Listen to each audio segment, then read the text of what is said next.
स्वागत है आपका अपने YouTube चैनल दृश्य टीचिंग एकेडमी में। हम लेकर आ गए हैं CDP की एक और शानदार प्रैक्टिस। तो चलिए दोस्तों, देर न करते हुए पहला प्रश्न देख लेते हैं। पहला प्रश्न है, एक बच्चे की मानसिक आयु 12 वर्ष है तथा वास्तविक आयु 10 वर्ष है, तो उसकी बुद्धि लब्धि क्या होगी? पहला ऑप्शन है 110 होगी, 100 होगी, 120 होगी या 83 होगी। दोस्तों, इस प्रश्न का सही जवाब है ऑप्शन सी 120 होगी। लेकिन अब इसको कैसे याद रखना है और कैसे निकालना है, दोस्तों हम आपको बता देते हैं। दोस्तों, सूत्र सबको याद होता है, लेकिन कन्फ्यूजन होता है कि मानसिक आयु को नीचे रखें या वास्तविक आयु को। तो दोस्तों, आज के बाद आपको कभी भी कन्फ्यूजन नहीं होगा।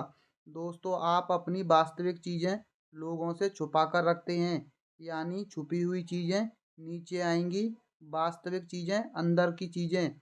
और जो चीज़ आप दिखाना चाहते हैं वो आप अपने दिमाग से लोगों को दिखाना चाहते हैं।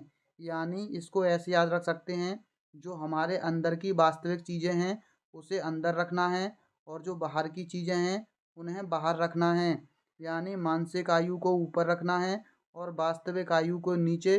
गुणा में 100 होता ही है, आपको पता है। यानी इस प्रश्न का सही जवाब आपको ऑप्शन सी 120 मिल गया।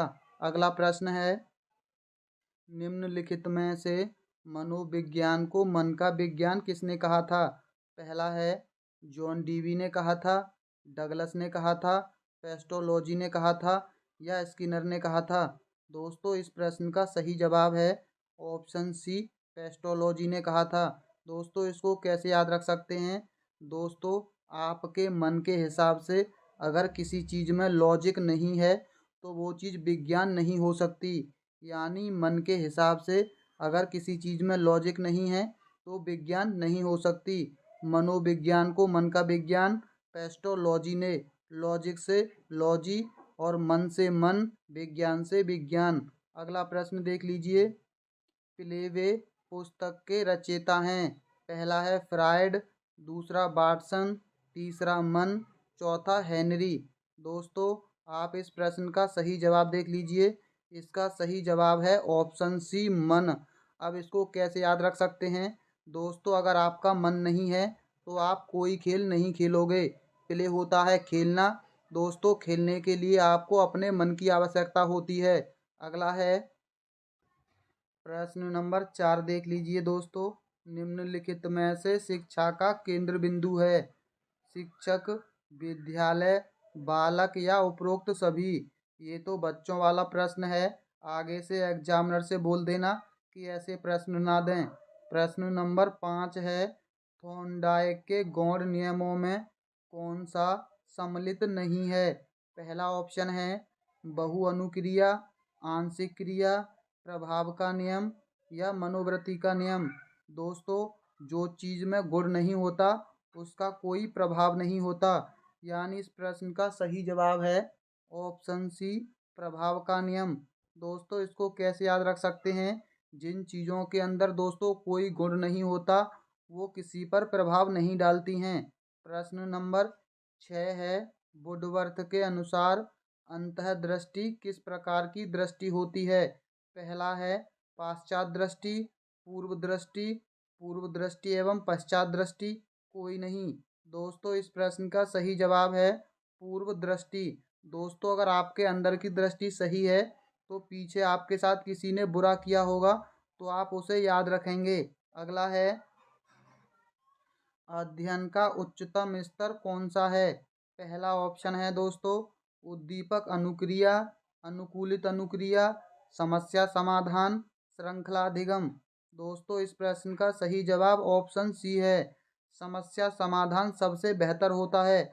दोस्तों, आपको अगर हमारे प्रश्नों में बताई गई चीज़ें पसंद आई हों तो आप हमारी वीडियो को लाइक और हमारे चैनल को सब्सक्राइब जरूर कर लेना, क्योंकि हम आपके लिए ऐसी ही प्रैक्टिस लाते रहेंगे। फालतू की चीज़ों में समय बर्बाद करने से अच्छा है आप हमारी वीडियो को लाइक और हमारे चैनल को सब्सक्राइब कर लें। वाटसन ने मनोविज्ञान को किस प्रकार का विज्ञान माना है? पहला है अशुद्ध विज्ञान, दूसरा आंशिक विज्ञान, तीसरा शुद्ध विज्ञान, चौथा व्यवहार का शुद्ध विज्ञान। दोस्तों इस प्रश्न का सही जवाब है ऑप्शन डी, व्यवहार का शुद्ध विज्ञान। इस प्रश्न को कैसे याद रख सकते हैं दोस्तों, किसी का भी सन हो, उसके सन का व्यवहार हमेशा शुद्ध लगता है उसे, चाहे उसका व्यवहार कितना भी गंदा हो, लेकिन अपने बेटे का व्यवहार सबको शुद्ध ही लगता है। अगला है, किस मनोवैज्ञानिक के अनुसार विकास एक सतत और धीमी प्रक्रिया है। दोस्तों कोलसैनिक के द्वारा, प्याजे, स्किनर या हरलॉक। दोस्तों स्किनर के द्वारा विकास एक सतत एवं धीमी प्रक्रिया है। अगला है, जिस व्यवहार में व्यक्ति दूसरों के व्यवहार को देखकर सीखता है क्या कहलाता है। सामाजिक अधिगम, अनुकूलन अधिगम, प्रायोगिक अधिगम या आकस्मिक अधिगम। दोस्तों समाज में ऐसी चीजें सीखता है बच्चा। प्रश्न नंबर 11 है, मनोविज्ञान के संबंध में मैकडूगल की परिभाषा है।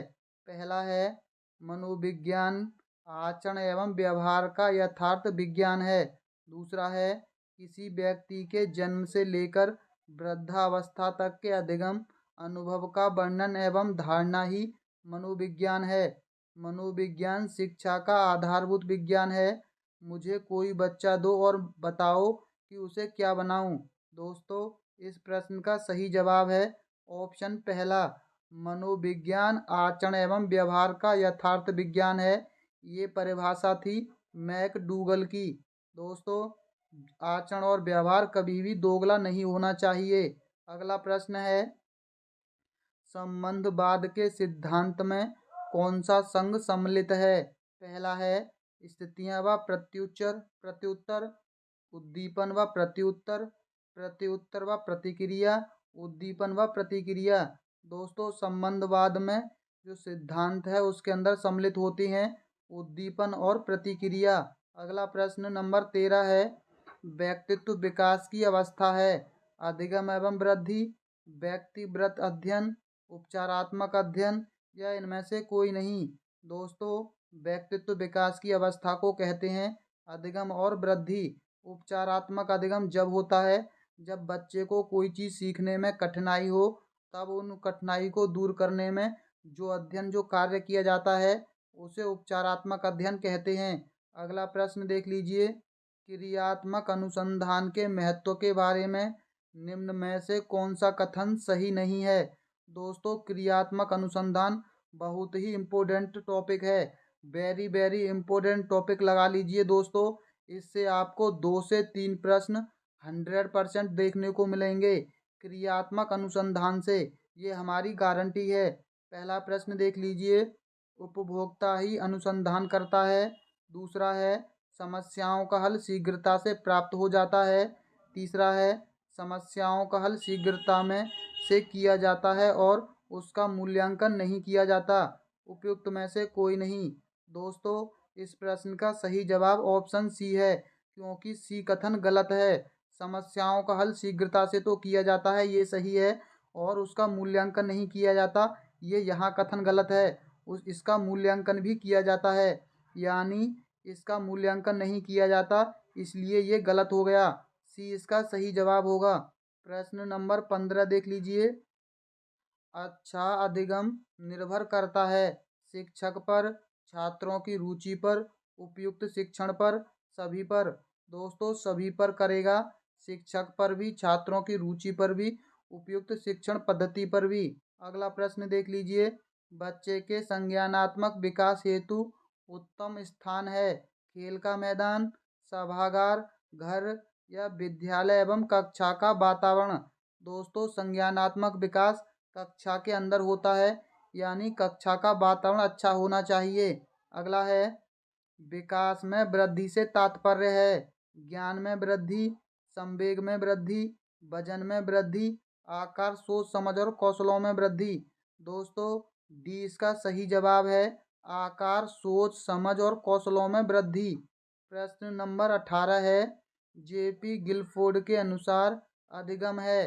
पहला है, सोच में परिवर्तन, ज्ञान का सर्जन, अनुभव प्राप्त करना, व्यवहार में परिवर्तन। दोस्तों गिलफोर्ड के अनुसार व्यवहार में परिवर्तन है। प्रश्न नंबर 19 है, बाल विकास का अध्ययन क्षेत्र है? पहला है बाल विकास की विभिन्न अवस्थाओं का अध्ययन। बिल्कुल सही कथन है दोस्तों। वातावरण का बाल विकास पर पड़ने वाले प्रभावों का अध्ययन, ये भी बिल्कुल सही कथन है। व्यक्तिक भिन्नताओं का अध्ययन, ये भी सही कथन है। यानी इस प्रश्न का सही जवाब ऑप्शन डी होगा। उपरोक्त सभी कथन सही हैं। प्रश्न नंबर 20 है, निम्न में से कौन सा कारक थॉर्नडाइक के अधिगम से सुमेलित नहीं है? पहला है दोस्तों तत्परता, अभ्यास, गुणवत्ता, प्रभाव। दोस्तों गुणवत्ता थॉर्नडाइक से बिल्कुल भी संबंधित नहीं है। अगला प्रश्न नंबर 21 है, परिपक्वता का संबंध है विकास से, बुद्धि से, रचनात्मकता से या रुचि से? दोस्तों परिपक्वता का संबंध होता है व्यक्ति के विकास से। प्रश्न नंबर 22 है, निम्न में से कौन सा कथन विकास के बारे में सत्य नहीं है? पहला कथन है विकास अंतःक्रिया का फल होती है। बिल्कुल सही कथन है। विकास एक व्यक्तिगत श्रृंखला का अनुगामी है, ये भी सही कथन है। विकास विशिष्ट से सामान्य की ओर होता है। दोस्तों ये कथन गलत है। विकास एक व्यक्तिगत प्रक्रिया है, ये भी कथन सही है। यानी ए, बी और डी कथन सही हैं। सी इसका गलत जवाब है और इसीलिए इसका सही जवाब भी ऑप्शन सी होगा। दोस्तों विकास विशिष्ट से सामान्य की ओर नहीं बल्कि सामान्य से विशिष्ट की ओर बढ़ता है। प्रश्न नंबर 23 है, निम्नलिखित में से कौन पियाजे के अनुसार बौद्धिक विकास का निर्धारक तत्व नहीं है? दोस्तों नहीं की बहुत बड़ी वैल्यू है रीट के अंदर, आप विशेष ध्यान देना। नहीं वाले प्रश्न सबसे अधिक पूछे जाते हैं। पहला ऑप्शन है सामाजिक संचरण, अनुभव, संतुलीकरण, उपयुक्त में से कोई नहीं। इस प्रश्न का जो सही जवाब है वो है ऑप्शन ए, सामाजिक संरक्षण। ये जीन पियाजे के अनुसार सही नहीं है। दोस्तों सामाजिक चरण है कोहलबर्ग के अंतर्गत। कोहलबर्ग सामाजिक चीज को मानते हैं। अगला प्रश्न देख लीजिए। प्रश्न नंबर 24 है, मनोविज्ञान शिक्षा का आधारभूत विज्ञान है, यह किसने कहा? दोस्तों बी.एन. झा ने, स्किनर ने, डेविस ने, वुडवर्थ ने। दोस्तों ये कहा था स्किनर ने। स्किनर के अनुसार भूत आता है। अगला प्रश्न है, किस विधि में प्रयोग के दौरान व्यक्ति का मस्तिष्क दो भागों में विभाजित हो जाता है, जिसमें एक भाग निरीक्षण करता है तथा दूसरे का निरीक्षण किया जाता है? पहला है अंतःदर्शन में, जीव इतिहास में, प्रयोगात्मक में, चरित्र लेखन में। दोस्तों ये किया जाता है अंतःदर्शन के अंतर्गत। प्रश्न नंबर 26 है, स्किनर किस देश के वैज्ञानिक थे? जापान के, अमेरिका के, इंग्लैंड के, इटली के? दोस्तों स्किन सबसे सुंदर अमेरिका में पाई जाती है। आप इसको ऐसे याद रख लीजिए, स्किन साफ चाहिए हम लोगों को, यानी सुंदर स्किन अमेरिका में। अगला प्रश्न नंबर 27 है, व्यवहार के निरीक्षण द्वारा किसी के मानसिक दशा का पता लगाना किस विधि की विशेषता है? पहला है प्रयोगात्मक विधि की, निरीक्षण विधि की, गाथा वर्णन की या चरित्र लेखन की? दोस्तों ये विशेषता है निरीक्षण विधि की। प्रश्न नंबर 28 है, हिंदी अक्षरों को बालक किस आयु में पहचानने लगते हैं? 3 वर्ष की आयु में, 4 वर्ष की आयु में, 5 वर्ष की आयु में या 6 वर्ष की आयु में? दोस्तों इस प्रश्न का सही जवाब है ऑप्शन पहला, 3 वर्ष की आयु में बच्चा हिंदी अक्षरों को पहचानने लगता है। प्रश्न नंबर 29 है, मनोविज्ञान के संबंध में क्रो एंड क्रो की परिभाषा है। पहला ऑप्शन है मुझे बच्चा दो और बताओ कि उसे क्या बनाऊं, इंजीनियर, डॉक्टर या अन्य। दूसरा है किसी व्यक्ति के जन्म से लेकर वृद्धावस्था तक के अधिगम अनुभव को वर्णन एवं धारणा ही मनोविज्ञान है। तीसरा है मनोविज्ञान आचरण एवं व्यवहार का यथार्थ विज्ञान है। दोस्तों मनोविज्ञान शिक्षा का आधारभूत विज्ञान है। दोस्तों इस प्रश्न का सही जवाब ऑप्शन बी है। अब आपको बताना है कि मनोविज्ञान शिक्षा का आधारभूत विज्ञान है, ये हमने आपको भूत के नाम से बताया था। भूत किस में आता है? स्किन में, यानी डी होगा। ये स्किनर की परिभाषा है। और सी वाली परिभाषा भी हमने पढ़ी है। आचरण एवं व्यवहार दोगला होता है दोस्तों, यानी किसी का आचरण और व्यवहार कैसा होना चाहिए? दोगला नहीं होना चाहिए। यानी मैकडूगल की परिभाषा है ऑप्शन सी वाली। मनोविज्ञान आचरण एवं व्यवहार का यथार्थ विज्ञान है। और दोस्तों अभी पढ़ा था भूत वाली, यानी स्किनर। स्किनर की परिभाषा डी है। सी परिभाषा है मैकडूगल की। और बी परिभाषा है क्रो एंड क्रो की। दोस्तों आपको सर्च करके बताना है कि ये परिभाषा किसकी है। मुझे बच्चा दो और बताओ कि उसे क्या बनाऊं, इंजीनियर, डॉक्टर या अन्य। ये परिभाषा किसकी है, ये आपको हमें बताना है। प्रश्न नंबर 30 देख लीजिए दोस्तों। मनोविज्ञान को आत्मा का विज्ञान किसने कहा? अरस्तू ने, वॉटसन ने, रूसो ने, वुंट ने। दोस्तों ये कहा था अरस्तू ने।